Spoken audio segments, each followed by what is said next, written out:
बहुत अरसा पहले की बात है। एवर्मिस्ट की वादी में एक छुपी हुई सल्तनत हुआ करती थी जिसका नाम था वेलेंडोर।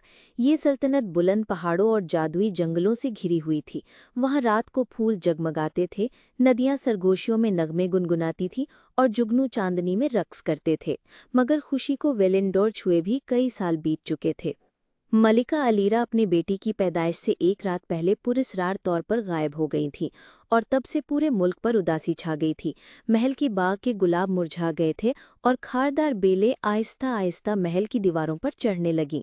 अपनी 16वीं सालगिरह की रात शहजादी अलेरा चांदनी पवारे के पास अकेली खड़ी थी, पानी पर झिलकते सितारों को देखते हुए। उसने आहिस्ता कहा, मैंने तुम्हें कभी नहीं जाना माँ, मगर मुझे लगता है तुम मुझे पुकार रही हो। हवा ने दरख्तों को हिलाया और फिजा में कुछ हलचल सी हुई। उसी रात इलेरा को अपनी माँ के कमरे में बिस्तर के नीचे एक कदीम किताब मिली। ये किताब चांदी की बेलों में बंधी हुई थी और जैसे ही उसने छुआ हल्की रोशनी में चमकने लगी। सफ़हात खुलते ही सुनहरे अल्फाज अंधेरे में जगमगाने लगे। मलिका कांटों की पहाड़ी के नीचे सो रही है। सिर्फ सच, हिम्मत और कुर्बानी ही इस जादू को तोड़ सकते हैं।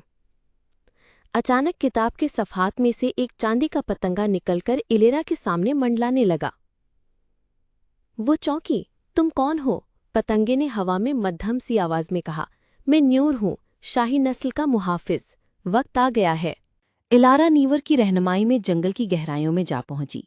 मुड़े हुए दरख्तों और सरगोशी करते कांटों के दरमियान से गुजरते हुए उसे जगह जैसे सब कुछ जिंदा है। नीवर ने तंबीह की, झूठ मत बोलना, जंगल सब सुनता है। एक पथरीले मेहराब के पास जो खारदार बेलों से ढका हुआ था, एक धुंधला साया उभरा, एक रूपोश निगहबान। सिर्फ वही आगे जा सकता है जिसका दिल पाक हो। उसने कहा, सच सच बताओ, तुम्हें क्या चाहिए? इलारा ने कदम आगे बढ़ाए। न ताकत न ताज, मैं अपनी माँ को ढूंढना चाहती हूँ। रूह ने धीरे से मुस्कुराहट दी और कांटे हट गए। कदीम वादी के बीच चांदनी बारिश की तरह नीचे बरस रही थी। दरमियान में गुलाबी बेलों का बिस्तर था और उस पर मलिका एलिरा लेटी हुई थीं। उनका रंग बिल्कुल मरमर जैसा सफ़ेद था, जैसे सदियों से सो रही हों।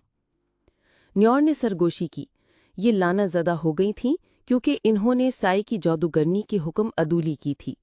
अचानक स्याह धुआं घुमा और उसमें से एक हैबतनाक वजूद नमूदार हुआ। लेडी थारिल।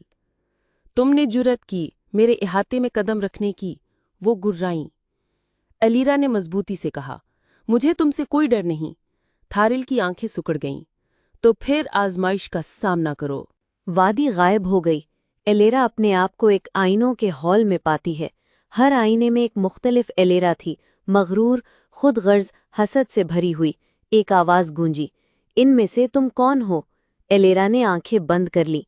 ये सब नहीं, मैं डरती हूँ, मगर मैं मेहरबानी को चुनती हूँ। अचानक तमाम आईने चुपनाचूर हो गए। अब आखिरी इम्तिहान का वक्त था। थारियल की आवाज़ गूंजी, क्या तुम अपनी आवाज़, अपना खिताब और अपनी यादें कुर्बान करोगी अपनी माँ को जगाने के लिए? अलायरा कांप गई। मेरी आवाज़ मेरी सच्चाई है, मेरा खिताब मोहब्बत के बिना कुछ नहीं, और यादें, चाहे दर्द हो या खुशी, मेरी पहचान है। हाँ, मैं कुर्बान दूंगी। एक बनफशी रोशनी चमकी, थारियल चीखी और हवा में तहलील हो गई। कांटों की बेलें पीछे हट गईं और मलिका अलायरा ने एक हल्की सांस के साथ आंखें खोलीं। माँ और बेटी एक दूसरे के गले लग गईं।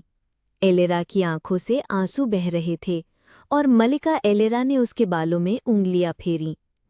तुमने मुझे जगा लिया प्यारी, तुमने वो सब कुछ किया जो किसी जंगजू से मुमकिन न था, मलिका ने धीरे से कहा। न्यूर आसमान में बुलंद हुआ और चमकती रोशनी में गायब हो गया। पूरे वादी में गुलाबी फूलों की बारिश होने लगी। सूखे हुए दरख्तों पर दोबारा कोंपलें निकल आईं और पुरानी झाड़ियां खुशबू से महकने लगी। जब वो वापस महल पहुंचे, सारे शहर ने खुशी से जश्न मनाया।